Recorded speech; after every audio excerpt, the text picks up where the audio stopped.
Recebemos um material bem intrigante que aponta três empresas que, à primeira vista, parecem estar com preços bem interessantes, sabe? Meio que nadando contra a maré de um mercado que parece ter muita coisa já no preço certo ou até cara. Exato. Então, vamos investigar três casos, três empresas que parecem baratas, mas o que é curioso, por motivos bem diferentes.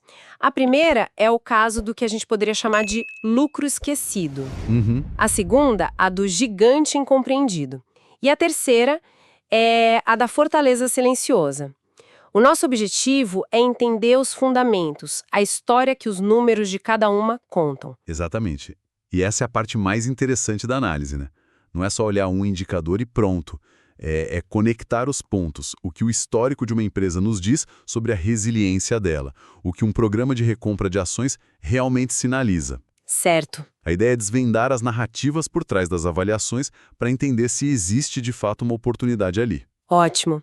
Então vamos começar. Nosso primeiro arquivo de investigação, PetroRecôncavo, do setor de petróleo. Vamos lá. Os dados que temos aqui indicam uma cotação na casa de R$ 10,98. E já de cara, alguns números chamam a atenção. Sim, bastante. Os estudos mostram um preço sobre lucro, o famoso PL, na faixa de 5, e um preço sobre valor patrimonial de 0,7. Isso.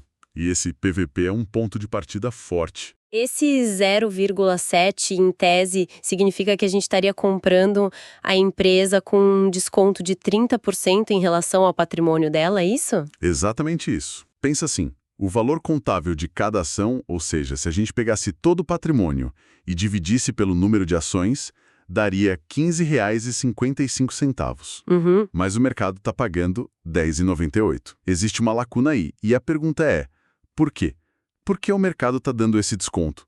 É um erro de percepção ou tem algum risco aí que justifica pagar menos? Faz sentido. E para adicionar mais uma peça nesse quebra-cabeça, temos o retorno sobre o patrimônio, o ROI, de 13,59%. Que é um número bem interessante. Essencialmente, ele nos diz o quão eficiente a empresa é em gerar lucro com o capital que ela já tem. Certo. Quase R$ 14,00 de lucro para cada R$ 100,00 de patrimônio. Isso. E aí você pode pensar, mas está um pouco abaixo da Selic. E hoje, está. Sim. Mas a análise não pode ser uma foto do momento, né? A gente tem uma projeção de queda na Selic. Se os juros caem para, 10 ou 9%, um negócio que gera quase 14% de retorno sobre o capital... Começa a brilhar bem mais. Muito mais. O apelo da renda variável aumenta demais nesse cenário. Entendi. A atratividade é relativa. Mas aqui vem a parte que, para mim, é o centro do mistério nesse primeiro caso. A anomalia. Exato.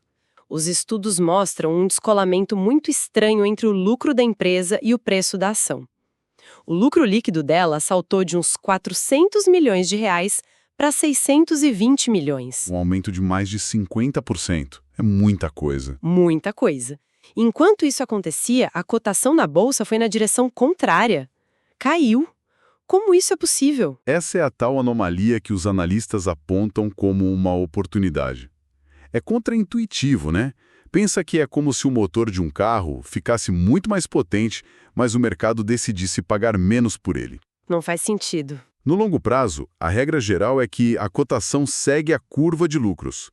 Quando essas duas linhas se separam de forma tão brusca, cria-se uma tensão. Uma tensão que em algum momento precisa se resolver, imagino. Exato. A tese de investimento aqui é uma aposta na normalização.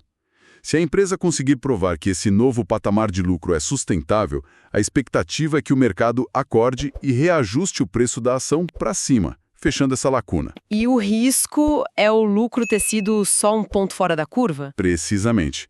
Mas o descolamento é tão grande que chama atenção. E para amarrar tudo isso, os estudos propõem um preço teto de R$ 12,00. A lógica aqui é a do investidor que foca em renda, em dividendos, certo? Perfeitamente. A lógica é simples. O investidor define uma meta.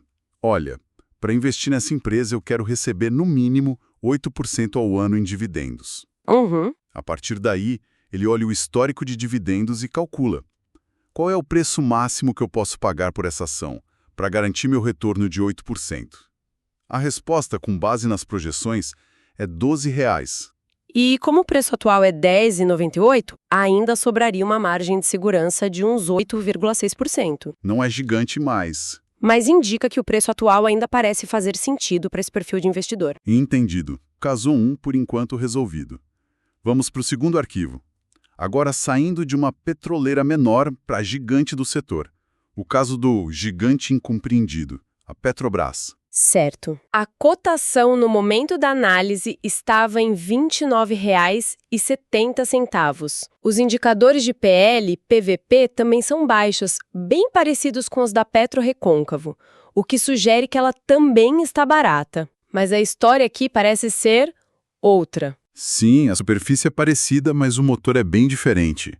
O dividendo pago nos últimos 12 meses foi bem robusto, na casa de 10,9%. Um dividendo bem alto? Muito. Mas o que realmente salta aos olhos é a rentabilidade. O ROI da Petrobras está próximo de 20%. 20%? 20%. Isso é um número espetacular. Significa que a empresa é uma máquina de gerar lucro a partir do seu patrimônio. Muito mais eficiente que a do nosso primeiro caso. Ok, agora a pergunta que não quer calar. Se ela tem um ROI de 20%, paga ótimos dividendos e os múltiplos estão baixos, por que ela continua barata? Qual é o truque? E não tem truque. O mercado não está ignorando essa performance. Ele está, na verdade, colocando um outro fator na balança. Um fator que não aparece nos balanços. Que é? O risco. Por ser uma empresa estatal, ela carrega o que o mercado chama de fator Brasil, ou risco político. A possibilidade de interferência do governo nas decisões, na política de preços, nos investimentos, isso cria uma camada de incerteza. Ou seja, o mercado olha para esses 20% de ROI e pensa, isso é ótimo, mas e se uma decisão política amanhã mudar tudo e essa rentabilidade cair pela metade? Exatamente. E é por isso que o investidor se torna mais exigente, ele busca um prêmio pelo risco. Faz sentido. E a análise reflete isso. Para PetroRecôncavo, a exigência de dividendo que a gente viu era de 8%. Para Petrobras, por causa dessa incerteza, os estudos sobem essa régua para 9%. É como se o mercado dissesse, para eu topar correr esse risco extra, você precisa me pagar mais. Entendi a lógica. É uma compensação.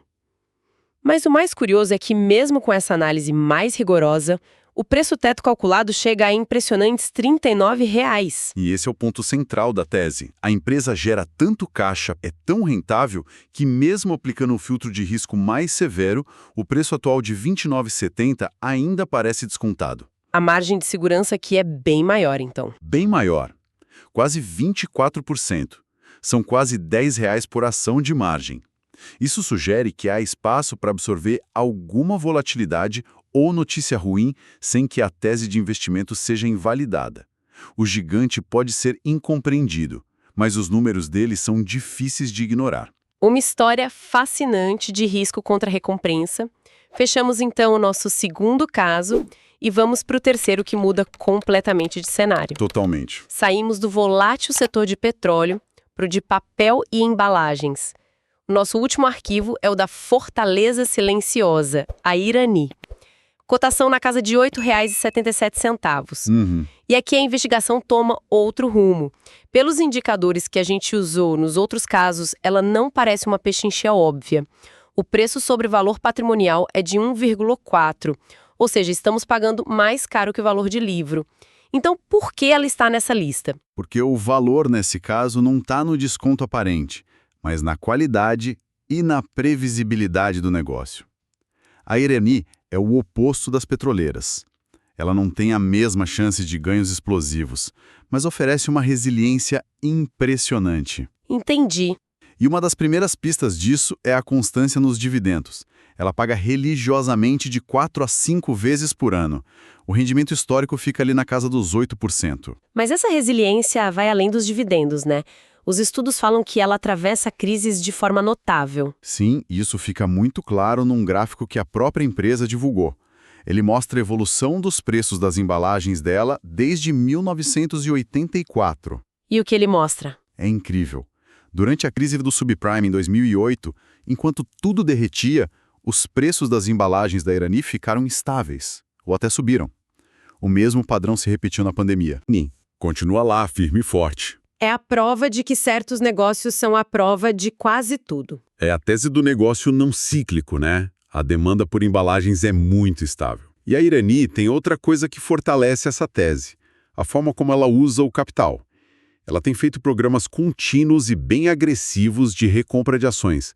Desde 2021, já foram 4. E o que isso significa na prática? Significa que a empresa já recomprou e cancelou o equivalente a 26% de todas as suas ações que estavam no mercado. 26%? É um sinal poderosíssimo. Pensa que a empresa tem um dinheiro sobrando. Em vez de abrir uma nova fábrica, ela olha para o mercado e conclui que o melhor investimento que ela pode fazer é nela mesma. É a gestão gritando para o mercado. Nós acreditamos que nossas ações estão baratas. Exato. E, ao fazer isso, ela diminui o número total de fatias do bolo, então a parte de cada acionista que ficou automaticamente vale mais. É um retorno de capital que não vem como dividendo, mas na valorização da participação. Certo. Agora, uma dúvida comum. E a celulose? Sendo do setor de papel, não existe uma dependência do preço dessa commodity que é bem volátil? Boa pergunta. A nuance importante é que, para a Irani, a celulose é matéria-prima, não um produto final. Ela vem de um produto de valor agregado, papel para embalagens, papelão ondulado. E mais, ela tem um sistema de economia circular muito eficiente. O papel já usado vira aparas, que é a principal matéria-prima para fazer papel reciclado. Isso dá a ela um controle muito maior sobre os custos. Entendi, a estrutura é bem amarrada. Mas vamos voltar ao preço.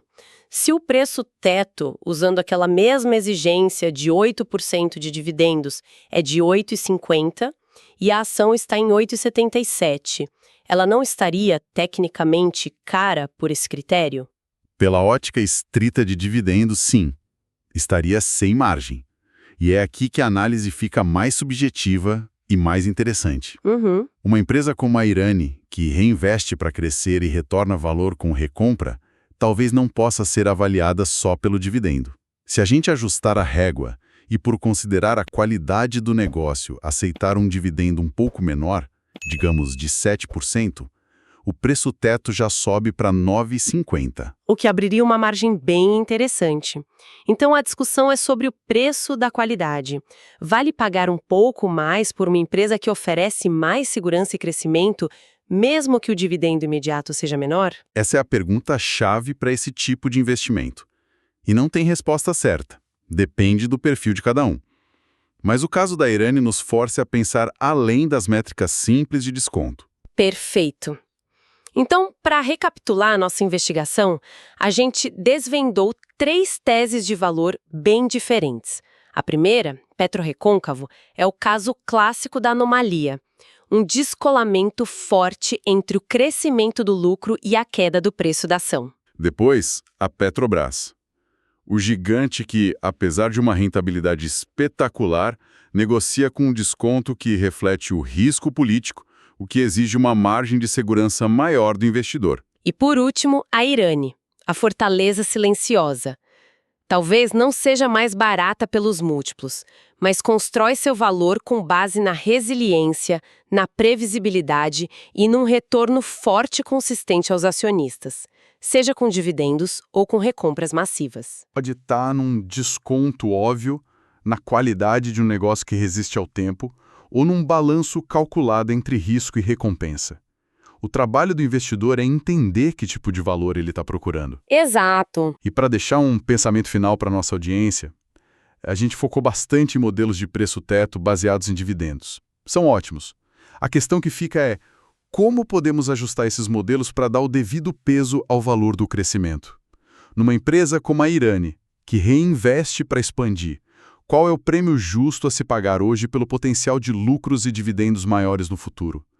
Pesar o hoje contra o amanhã é, talvez, um dos maiores desafios da análise de investimento. Bora dar uma olhada em 3 ações de dividendos que parecem estar num ponto de entrada interessante para 2026. Nossos estudos indicam que, mesmo com o mercado em alta, dá para achar empresas em setores como petróleo e embalagens com fundamentos sólidos e que talvez estejam com um bom desconto. Primeiro, a Petrorecôncavo. Ela é uma oportunidade por causa do seu valuation.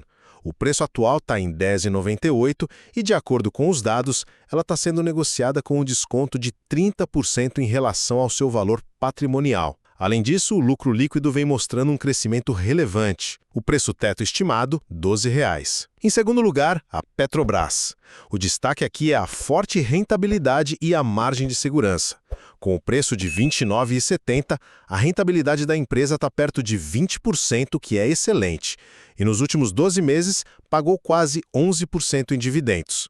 O preço teto estimado é de R$ 39,00, o que sugere uma margem bem considerável. E para fechar, a Irani. Ela é vista como uma empresa resiliente, com bom potencial, apesar de não estar tão descontada. O preço hoje está por volta de R$ 8,77. Um sinal bem positivo, segundo a própria empresa, são os programas de recompra de ações, o que indica que a gestão acredita que as ações estão baratas. O preço teto estimado é R$ 9,50. Resumindo, a análise aponta Petrorecôncavo, Petrobras e Irani como 3 empresas com fundamentos sólidos e potencial, cada uma com sua particularidade, seja por desconto, rentabilidade ou resiliência. Esse estudo não constitui nenhum serviço de análise ou recomendação. Este é o mercado de renda variável, bolsa de valores, onde o risco é inerente, toda e qualquer decisão é de cada investidor. Um abraço e até a próxima!